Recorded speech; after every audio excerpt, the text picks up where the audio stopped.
All right, so good morning, good evening, good afternoon, whatever time that you are watching this video. I am Richard Taylor, and I'm coming with a subject that I've been meaning to cover for a while, and that is the uprise or upsurge or continuous perpetration of gun violence in Goldsboro, North Carolina. Now, this is an article from the Wayne Week. Shout out to my man Ken Fine from the New Old North. And he wrote this article concerning the violence called The Year of the Gun. Now, he makes some very good points in this article, and I'm going to share with you a few points of the article, but I'm also going to look into some of the individual shootings from last year, but also a few that has already happened this year. Now, in the article, he points out the death of a 17-year-old who was killed on December the 29th, and I think that was in the 900 block of Hugh Street in the housing area called Lincoln Homes. Now, he points out this as opposed to the same day the Goldsboro Cougars won in a tournament or a Christmas tournament or something like that. And so he compared the cheers of, the Cougar pride and everybody happy that the young basketball players won that championship. But he also said, okay, well, where's the outrage or the outpour or the equal concern about this same high school student? And I think his name is Jarek Armstrong. Don't quote me on that. But this same high school student who lost his life. And apparently the people who killed this 17-year-old are still on the loose. And they may be even walking the halls of Goldsboro High School, Eastern Wayne High School. They may be a high school student as well. But not much attention has been directed toward that death than the fact that the Goldsboro High School Cougars won the tournament, which I think is a grave point to point out because he goes on to mention in this article, and which was staggering. It's a number that is staggering to me. He said in 2023, according to the Spot Shotter Alert, now which may not be accurate, probably more than this, he said in 2023, there were 949 shootings. 949 shootings. Now, you do the math. It's 365 days in the year. So if you divide that into 949, it comes out to about 2.6, 2.7. Let's round it up. According to these numbers, there were approximately 3 shootings a day in Goldsboro, North Carolina last year.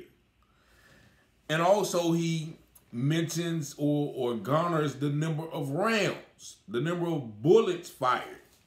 So he tallied that number according to police reports and shot spotter reports. 5,100 bullets have flown in the air throughout the year of 2023. Now, once again, if you do the math, you divide 365 into 5,000, there's somewhere around, and once again, don't quote me on this, there's about 14, 15 bullets flying per day.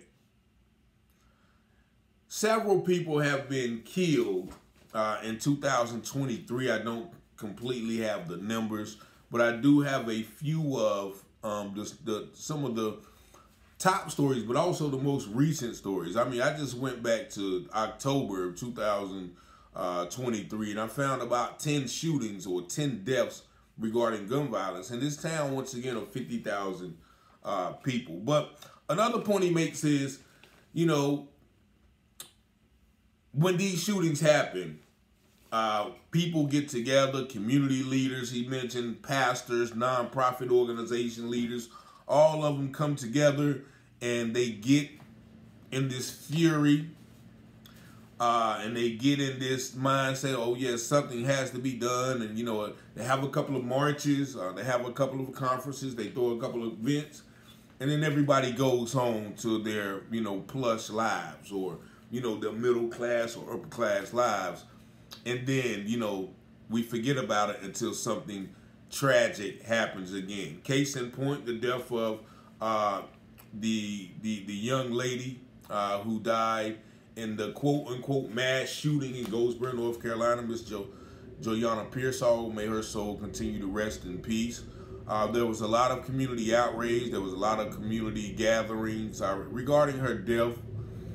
And, you know, according to sources that I've been close to, you know, the killer or the killers or the person responsible at that pool party that was for teens, and where 5 other people got shot, is still at large. But more importantly, people reportedly know who the individuals are, but they are not saying anything. Now that's a point I'm going to touch on a little bit later. But that is, and I agree with him in that regard, because I was a part of some of those gatherings and some of those conversations right around the time, you know, April, May, June, July, and then, you know, the mural was put up, and, you know, but now you rarely hear her name anymore. You know, you rarely hear, no, it's the next shooting and the next shooting, and these shootings are becoming more commonplace. But also, the reaction is becoming less and less and less and less, because we're becoming desensitized to the violence. We're beginning to see these things as normal. Just like he points out in this article, you know, people are at these games, and, you know, people are sitting right next to or right by the young men who we know are in gangs, or who we know are known shooters. And you know, we're sitting around laughing and joking with them, when we actually should be, you know, challenging them or checking them in that manner. And it's almost our refusal, and this is just my point of view, our refusal to address the behavior or to confront the behavior is also an indirect condoning of the behavior. Okay, I ain't gonna say nothing to you. It's all right, little brother. Go ahead and, you know, go ahead and out there and shoot. I know what you got to do. This, that, and the other. You know, and so I challenge people, you know, who claim to be, and he used the term so-called activists, and I don't know who he may have been taking a shot at in that regard. But, you know, he uses the phrase leaders, community leaders, so-called activists, government officials. All these peoples come around and get together, but then, you know, nothing of tangible substance ever amounts or ever emerges from these conversations, from these, you know, rallies and marches and, you know, things of that nature. Now, I myself, you know, probably I can agree to that, you know, and actually when I read this article, I had to check myself as well. Okay, what are you doing? You know, what are you doing to combat this violence, or you know, get involved with these shootings? And I'm going to actually show you some pictures as well, about some pictures that are floating around the internet, where in Day Circle, it's a group of children, 15, 13, 14, 15. They're in a picture and they're just holding up guns. You know, there are about 5 or 6 guns in the picture amongst the teenagers, and the rest of them are throwing up gang signs. And so I'm just like, man, it's so brazen, and it's so just outright in your face, like, you know, yeah, this is what we doing. And it's sad because, you know, a lot of them are young black men, and actually some young black women as well, engaged in this behavior, and they're only killing each other. Just like, once again, the shooting that happened in the 900 block of Hugh Street. Now this happened December the 29th. This is the one that he referenced in the article. Goldsboro police are investigating after a teen was shot and killed Friday night. According to the police department, officers responded to a spot shot alert in the 900 block of Hugh Street just after 9 p.m. When officers arrived, they found a 17-year-old with multiple gunshot wounds. He was pronounced dead at the scene. No more information has been released. Anyone with information about this crime or other crime is asked to call Crime Stoppers. Now, you heard that article, like that's about a 3-paragraph article on the death of a 17-year-old that was shot multiple times. That's all he gets, not even a name. And once again, my condolences to the young brother. If I'm not mistaken, his name is Jarek Armstrong. My prayers and condolences go out to his family. Now, the thing about his death, from people who are close to the family, they told me that the people came to his mother's house and shot up the house multiple times. They shot up the house where, you know, several people, including this teenager, was living in. Now, once again, correct me if I'm wrong. This is information that has been passed on to me. And also, they said the next night they came to this location and once again engaged in gunfire and assaulting this home with bullets. And it was told to me that the people, now they've already killed the 17-year-old, but from my understanding, the people were actually looking for his younger 15-year-old brother, whom, you know, according to this individual I talked to, has been engaged in certain activities and troubles as well. So that should tell you the brazenness, the outright disregard for human life, for even authority. Like, we just killed somebody here last night. We're going to come right here, right back last night. And once again, where is the police presence? If you know that this area is known for that gun violence, why isn't there more presence in that area? And, you know, once again, my condolences to that family. And once again, nobody has been arrested in that instance. Another shooting in the same vicinity on Audubon. Another 17-year-old young man was killed only a month, not even 2 months, well, about 2 months on October the 30th. 17-year-old was killed. The same type of article, real vague, 3 paragraphs. Goldsboro police are investigating the shooting death of 17-year-old that happened early Monday. Once again, no name. This individual is dead, doesn't get a name recognized. Police responded, and I know juvenile and all those things. The young man is dead. We can at least not acknowledge him in that manner. Police responded at 12:48 a.m. to the area of 908 South Audubon Avenue in reference to a spot shot or alert of multiple gunshot. Deputies with the Wayne County Sheriff's Office, who were a few blocks away, also heard the gunfire and responded. They found the scene suffering from a gunshot wound. He died before EMS was able to arrive. Investigators and crime specialists from Goldsboro Police Department responded to the scene. The investigation continued Monday. Anyone with information is asked to call Crime Stoppers. Now, once again, to my knowledge, the killer of this 17-year-old life has not been apprehended. Now, once again, according to family members that I've talked to during the aftermath of it, they said, people know who did it, and The kid may have survived if they would have took him to the hospital instead of waiting for EMS to survive to arrive. It's a whole nother set of circumstances. But you know,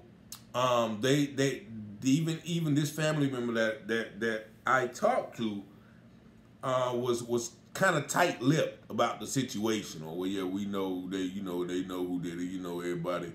And so once again, us not saying nothing is once again an endorsement of this behavior that, lets them know, okay, well, no, you can kill with impunity in our community. We don't value our lives. Whoever kills a black person in our community, we know about it, you get to walk free, because that's how little we care about one another. We care about this, once again, so-called street code that is outdated and only leads to death and destruction. And once again, I've talked about this several times, but I'm going to reiterate it here. When you are a civilian, that means if you are a law-abiding citizen, not involved in drugs, not involved in guns, you go to work, you go to home, there is no snitching clause that applies to you. You have a civic duty, you have a moral duty, you have a godly duty to tell what you saw. Now, I was talking to one of my cousins the other day, and, I was explaining the situation with one of the brothers in prison I talked to. I asked him, I said, man, if you had to do it all over again, you have double life. You're not going to get out of here until you're 80, and you've been in here since you're 20. If you had it all over to do again, would you testify against your co-defendant, knowing that you didn't pull the trigger, knowing what you knew now? And he said, no, I still wouldn't testify. And I just had to shake my head. But, my cousin said, well, when you get into this life, that's what you sign up for. You sign up for the possibility of going to jail. You sign up for the possibility of getting shot. And I understand that wholeheartedly. Like, if you involved in drugs and somebody shoots you, well then, you know what comes with that lifestyle. Not saying a lot of people still tell, regardless. And a lot of people who are selling drugs, they get caught with drugs, they gonna tell. But they're not gonna tell when somebody's life is at stake. So that's a whole, once again, another conversation. But I get it. I just wanted to iterate how that code has been misconstrued, and people are not living by that code when they should, but they are living by that code when they shouldn't, if you understand my drift. But another 17-year-old on October 30th, killed without retribution. And let's go, and actually I'm just going to touch on this because I definitely want to give this incident a lot of attention, because once again, this person death has not been brought to a head. Now, on October, once again, 10 days before that shooting happened, on October 21st or the 20th, officers responded at 12:35 a.m. to the 900 block of South Best Street for a report of a shooting. They found Ahmad Rashad Hooker, 34, dead after being shot several times. The Goldsboro Police Department's investigative services has contacted and initiated investigation. Deputies with the Wayne County Sheriff Office assisted with scene security. Once again, a 6-sentence narrative of Mr. Hooker's life and his death. That's all he get from the news, because these shootings once again has been so commonplace. All right, we'll tell the public about it, and we are going to push it to the back burner. Now, according to the family, I won't give too much details, but the police know they have a suspect. They have a suspect at large. From my understanding, they have a warrant at large, but nobody has been arrested, and the family is concerned, because they don't seem to, be getting the justice that they deserve. And it's actually well known. I've heard, and once again, I have to give a shout out to my girl. Facebook name is Antira Monet, better known as Natalia. I know her, I know her father, but she names a lot of names. Now, I'm not saying everything that she says is true. I don't have any evidence or proof to a lot of the things that she says, but she is not afraid. She is unabashedly and unashamed to tell what she knows about some of these shooting deaths. And I think she mentioned a name that has been, that I've heard in regards to this situation.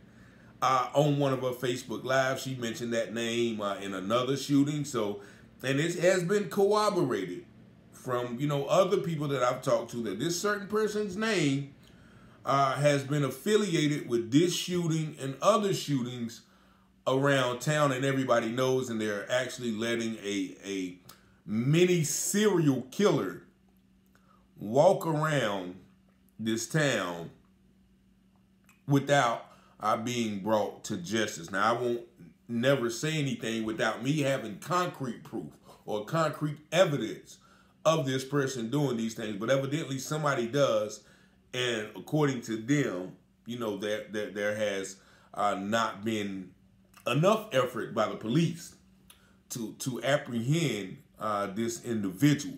So let's move on to another one. Now, once again, right around the same time, and this shooting as well is close to me as well, because the shooting victim was the father of a classmate of mine's child. And I had also talked to this young man who was arrested for the murder. Now, this is the article that happened on October 20th, the same time as that last shooting that I mentioned. A Thursday afternoon shooting at 401 North Best Street in Goldsboro left one man dead and another man charged with murder. Officers from Goldsboro Police Department and deputies with the Wayne County Sheriff Office responded to a shooting on North Best Street around 12:38 p.m. Tyon Daquez McKinnon, 25, was arrested and charged with the murder of Kelvin Yvonne Coley. After arriving at the scene, authorities found Coley inside the home with multiple gunshot wounds. Coley was taken to UNC Health Wayne, where he later died. McKinnon is being held at Wayne County Detention Center with no bond. His first court appearance is Friday. Now, the reason, once again, this is kind of close to me, because I think it was early in the year or sometimes last year, the mother reached out to me. And once again, my condolences to Miss Shay Melvin, because this is totally just a tragic situation. I think Mr. McKinnon was her son, and the victim, Mr. Coley, was the father of her child. So she has basically lost two integral parts of her life in this act. And she reached out to me to talk to her son. Her son was involved in some more instances. I think she said her house had been shot up sometimes. She said her son, was very involved in street life, and she wanted me to talk to him. And I actually talked to the young man. I set up an appointment to go see him when he was in the jail. Unfortunately, before I could do so, he had gotten released. And upon his release, I think I talked to him and his mother. I think he was supposed to be going to Texas to kind of change his life. I think there was some substance abuse involved there. And, I had thought that, he had, kind of turned over a new leaf, until I had, his mother called me once again as well, and, told me about some other instances. And I said, well, I thought you said he was going to Texas, so that's why I didn't kind of follow up. So, once again, I feel in some ways culpable, even in this situation, where I could have done more in this situation. But, apparently Mr. McKinnon, once again, has some substance abuse and obviously some mental health issues that were probably instrumental in this situation that we see here. But once again, another shooting, another death black on black. You know, this war on black men against each other is just, you know, unsettling. It's unnerving. And I'm just going to I'm going to go to, you know, a few more. Like I said, there's so many, but on November 28, 2023, a 10-year-old girl was shot in the West Haven housing area. This article says a child is in serious condition after being shot. Early Tuesday morning, Goldsboro police say they were sent to Astor Court with the spot shot or alert. When the officers arrived, they found 10-year-old girl inside her home with a gunshot wound to the leg. The girl was taken to the Wayne Health before being taken to ECU for treatment. When I heard gunfire, I just kneeled down, got the kids, and we all knelt down. I just grabbed them out of the bed and we knelt to the floor. And then in the next 5 to 10 minutes, she called my phone and she said my baby shot. Barbara Benton, a neighbor and a close family friend of the victim. Off camera, the victim's mother tells ABC 11 that she remains hospitalized, though is recovering. The victim was lying on a mattress when she was struck by a bullet. Goldsboro really needs to tighten up. Not everybody is everybody at each other's throats. There were 10 bullet holes on the exterior of the home, visible in both the front and the back of the residence. Ben urged city leaders to act, hoping to see a more consistent police presence in the neighborhood. We're in fear, like we can't sit out here on our front porch because we're in fear who's going to come through here shooting because they don't care whether it's daytime or nighttime. And that is very true. It's become to the point where they're shooting in broad daylight. And here we have a 10-year-old girl, like the article is showing, you know, the different bullet holes that were in, you know, this woman's home with I guess several children. And I pray that the young child is doing well. But West Haven has been known to be very dangerous as well. And then we can go to this year, and the violence has spilled over this year. I think there's already been 3 or 4 shootings. And let me get this last one that happened on December 23rd. And this is in South John Street. They said Vincent, 45-year-old Vincent Carnegie, was found in his home with a gunshot wound. Police arrested Tyron Trez Gardner of Goldsboro with 1 count of first-degree murder. And that's a very short article as well. At least in that case, the suspect or the individual perpetrator has been apprehended. But we can continue on right here. Goldsboro police are looking for a suspect after 3 people were shot Wednesday afternoon. Officials responded to 518 East Elm Street for a spot short of an alert at 3:39 p.m. broad daylight. As officers were arriving, they were notified that a shooting victim was en route to the emergency department. When the officer arrives at the hospital, they found 3 people had been shot. Thomas Yaheen Cox, 32, Zamir Nike Barrett, and Davion Breyer Lee, 25.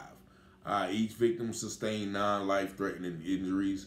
The Criminal Investigation Division responded to further investigation. Now, once again, these young men were at what is affectionately known as Donnell's Mini Mart. And you can ride by that store at any given time of day or night, and you may see, you know, anywhere from 5, 10, sometimes 20 young men in various cars congregating around that store. That has been, you know, an area of, I guess, business, for lack of a better word, in Goldsboro since I was, you know, 18 or 19. People stood at Donnell's and sold their drugs and bought their drugs, and people go there to meet, to sell drugs and things like that. So, you know, I pray for those young men as well. Hope they are doing well. But just recently, as 2 days ago, today is the 12th, as you see, there was gunshots fired in Day Circle. And I think that someone was actually struck by the gunfire. They said on Wednesday at approximately 3:50, officers and investigators with Goldsboro Police Department responded to the 1700 block of Day Circle about shot spotter alerts. When law enforcement arrived, they observed a group of males fleeing the area on foot. A short while later, with the assistance of Wayne County Sheriff's Office and North Carolina Highway Patrol, 4 suspects were taken into custody. Carlos Humberto Zapata, Zamir Avery, 18, Carlos is 19, Travis Moore, 19, and Hakeem Weeks, 18, were charged with resist, delay, and obstruct. The Goldsboro Police Investigative Services has identified 3 occupied apartments were struck by gunfire in this incident. Victims of this incident include Crystal Green, Katia McLean, Destiny Jones, and 2 juveniles. Those are victims. Now they go on to list the charges that were filed in this case. So that's January the 10th. January the 9th, once again, authorities were called to Day Circle, which is affectionately known as the Jungle, and it's definitely living up to the name. They said on October 9th, they arrived at 1702 Day Circle. Officers on the scene discovered Marquise Thompson, 22, suffering from a gunshot wound. Thompson was transported to the hospital and was later released. Warrants were secured for the Carlos Zapata guy for first-degree murder. And he was arrested later. I think I have that. He was arrested on Porter Street. And so that's where all of the cars were coming from. When, 2 days ago, there was a large police presence in this area. But I'm not, so as you see, within, the last couple of days, there's been several shootings, but also within the last couple of months, and even all last year. This article is very telling. Just tells the small story of what is occurring in our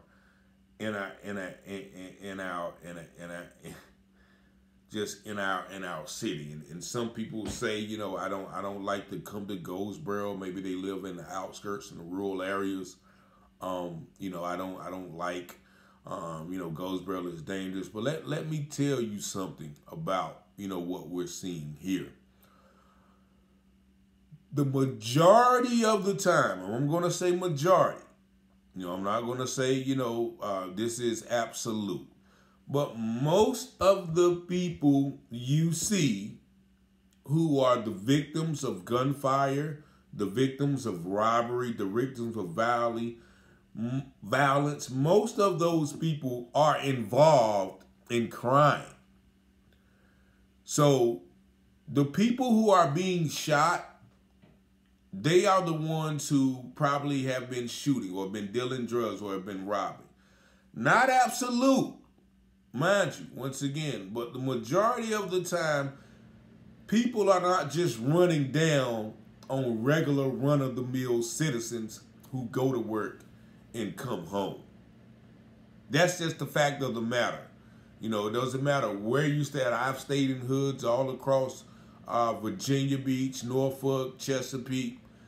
If I went home and went to work, nobody bothered me. Now, when I was in the drug game, when I was selling drugs at North Carolina Central, yeah, somebody robbed and shot me because they was trying to get me for my drug money. When I was selling drugs in Virginia Beach, somebody robbed and shot me because they was trying to get me for my drug money.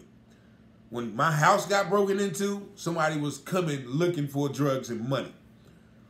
So please understand that it is not the average everyday citizen who is being a victim of these crimes. Just like the incident that I mentioned in the mall the other day, right? 3 men, I did a video about that. 3 men were involved in the shootout in the mall. 2 of the men, from what I've gathered, were shooting at one of the other men, and then the other man returned fire. 2 ran out one way, the other one ran the other way, and eventually all 3 of them were arrested for those crimes. Now, a great friend of mine, a classmate of mine, reached out to me in regards to the story, and she attempted to justify the actions of one of them. She was like, well, one of them should be released. One of them, the other 2 guys had been messing with him around town, and they went out there and they saw him, and they fired on him, so he returned fire. Now, while I understand her point of view, regardless of the fact this 18 or 19-year-old had a gun in a mall and he fired. And like I explained to you,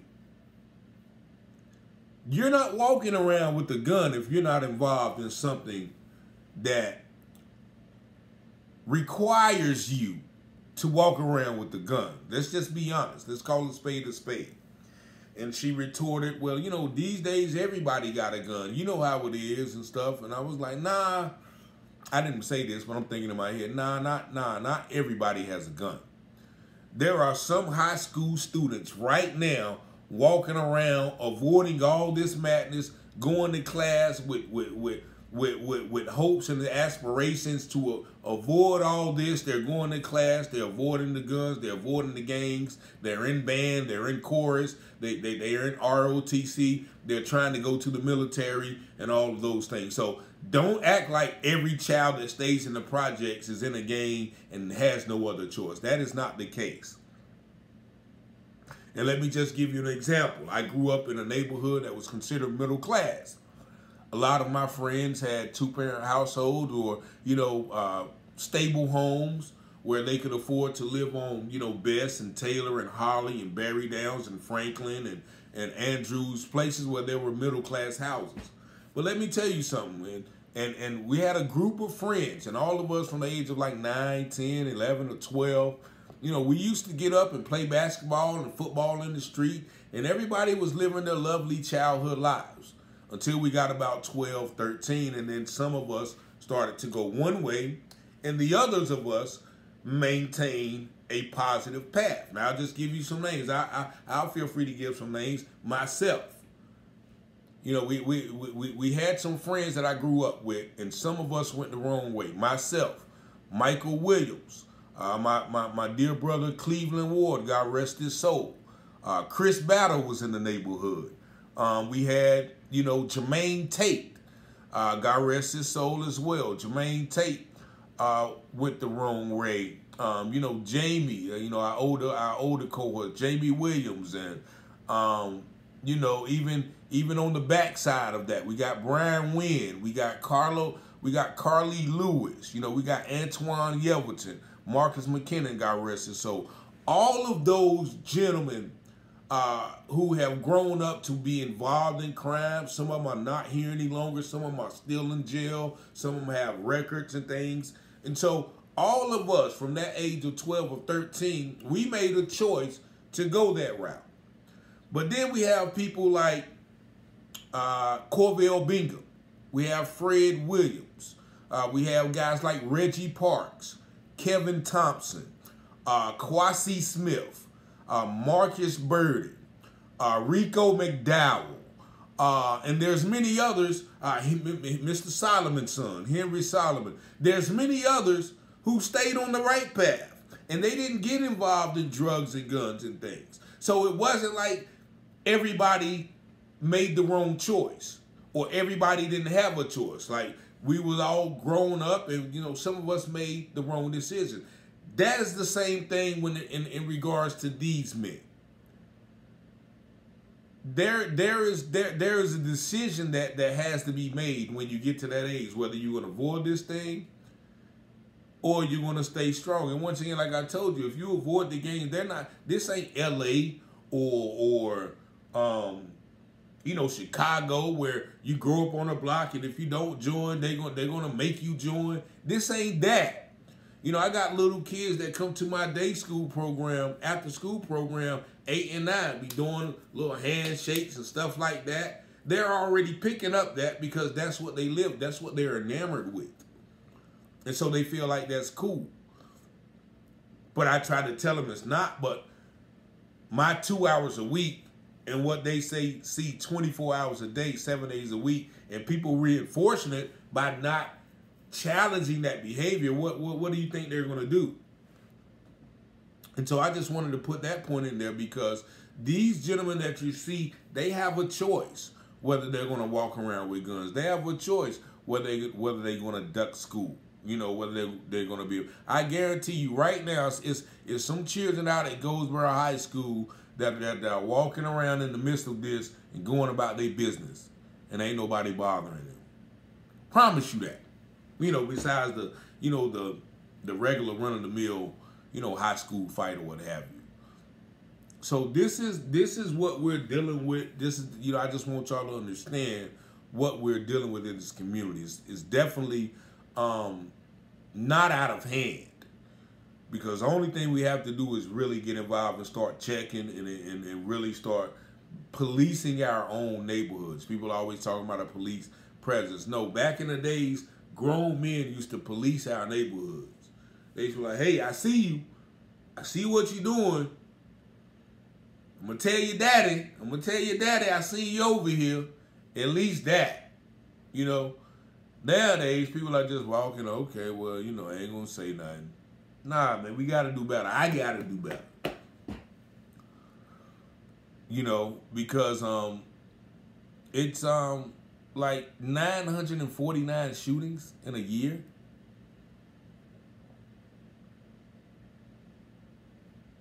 Yeah. That's not it, man. So, you know what I do. My name is 919-587-7782. If anything I said in this video was wrong, feel free to call me and correct me respectably. Because I'm going to give you the same energy that you give me. But yeah, respectably, because I do this, once again, in an attempt to inform the public about what's going on. And I pray, you know, that every family that I mentioned in these shootings, you know, receive peace from God above, and also they receive justice. And if anybody knows anything about some of these things, you know, don't be afraid to speak. Like, you know, that's our duty, man. You know, to protect, you know, our own, because if something like this happens to your relative or your friend, I'm definitely sure you probably would want somebody to speak up or do something. So that is what this is. You can give me a call, 919-587-7782. I love, peace, and blessings to all. I'm out.